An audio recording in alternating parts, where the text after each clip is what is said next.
حضرت عبداللہ بن عبدالعزیز آپ ایک بہت ہی صوفی اور با کمال شخصیت بادشاہ ہوا کرتے تھے۔ آپ کے اقوال اور احوال صوفیہ اکرام پڑھا کرتے تھے اور ان پر عمل پیرا ہوا کرتے تھے۔ آپ کے ہی دور حکومت میں ایک سید زادے تھے، ان کی 4 بیٹیاں تھیں۔ گھر میں کوئی مشکل وقت آ گیا۔ وہ سید زادے بیان کرتے ہیں کہ میں آقا کریم صلی اللہ علیہ وآلہ وسلم کی ذات مبارک پر درود شریف پڑھتا ہوا سو گیا۔ ظاہری آنکھیں بند ہوئیں، باطنی آنکھیں کھل گئی۔ آقا کریم صلی اللہ علیہ وآلہ وسلم کا جلوہ افروز ہوئے اور میں نے استغاثہ کیا کہ یا رسول اللہ مشکل وقت آ گیا ہے، 4 بیٹیاں ہیں، جوان ہیں، یا رسول اللہ صدقہ نہیں لگتا، سید ہونے کی وجہ سے فطرانہ نہیں لے سکتا، زکوٰۃ نہیں لے سکتا، یا رسول اللہ مدد کیجیے۔ آقا کریم صلی اللہ علیہ وآلہ وسلم نے ارشاد فرمایا کہ اے سید زادے، صبح ہو تو عمر بن عبدالعزیز کی نگری میں چلے جانا، جا کر میرا پیغام دینا کہ عبدالعزیز تو دن کے 10 پارے پڑھتا ہے اور 10,000 مرتبہ درود پاک مجھ پر پڑھتا ہے۔ 2-4 دن پہلے یوں ہوا کہ تو نے 3,000 درود شریف مجھ پر نہیں پڑھا، تو اس کا 500 دینار جرمانہ ہے، وہ مجھے دے دو۔ وہ سید صاحب ارشاد فرماتے ہیں کہ صبح ہوئی، میں پوچھتا چلا گیا۔ میں نے پوچھا کہ بھئی عمر بن عبدالعزیز کون ہے؟ تو بتانے والے نے کہا کہ وہ تو ہمارے حکمران ہیں۔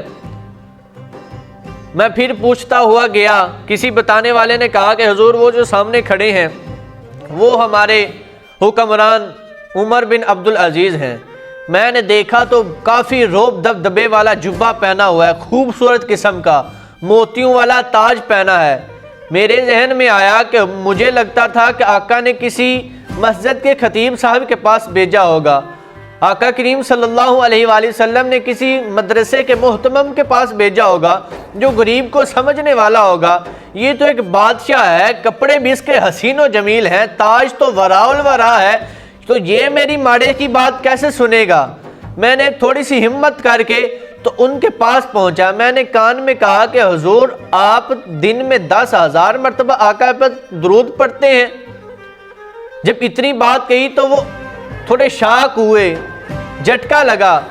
پھر میں نے اور آگے بڑھ کر کہا حضور کوئی 2-4 دن پہلے ہوا کہ آپ نے کسی مشکل کی وجہ سے یا کام کی وجہ سے 3,000 مرتبہ درود آقا پر نہیں پڑھا، تو اور کانپے اور مجھے بازو سے پکڑ کر کونے میں لے گئے۔ جا کر پوچھا کہ یار یہ تو میری بیوی کو بھی نہیں پتا کہ یہ عمل میں کرتا ہوں، میرے پاس رہنے والے خادموں کو نہیں پتا کہ یہ عمل میں کرتا ہوں، پھر تجھے کیسے پتا؟ یہ تو یا مجھے پتا ہے یا اللہ اور اس کے رسول کو پتا ہے۔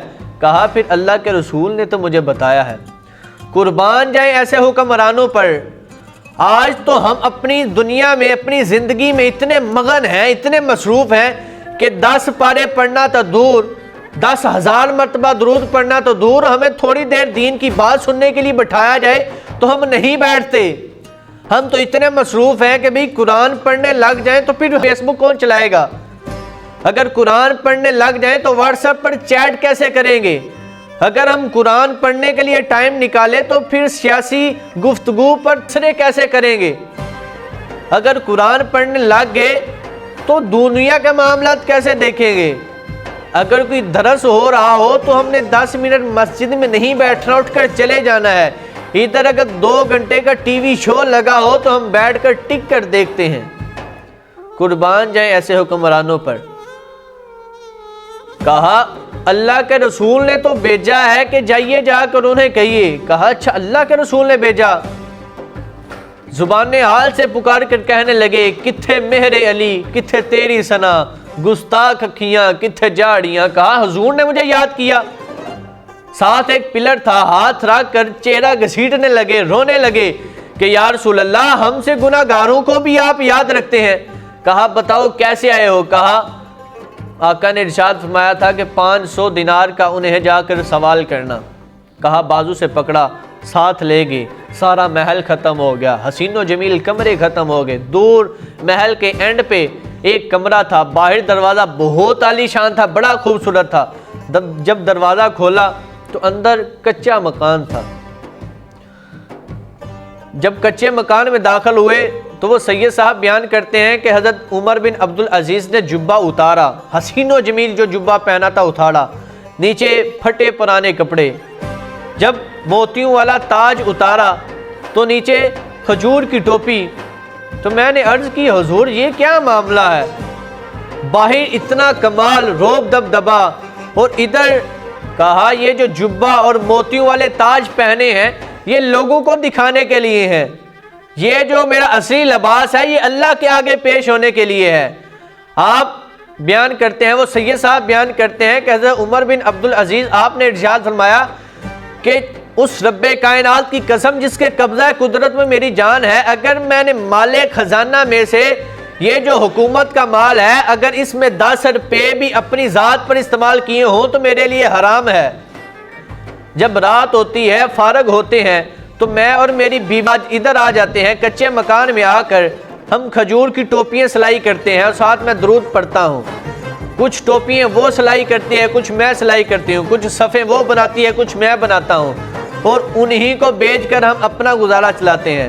اور تھوڑے تھوڑے پیسے میں نے جمع کیے ہوئے تھے کہ اگر کوئی غریب ماڑا بندہ ضرورت مند آ گیا تو اسے دے دوں گا، اگر کوئی نہ آیا تو حج یا عمرے پر چلا جاؤں گا، تو صدقے جاؤں ایسے اپنے ماڑے پیسوں پر جو میرے آقا کو پسند آگے، اور قربان جاؤں کہ میں نے اپنے آقا کے بتائے ہوئے رستے پر خرچ کیے۔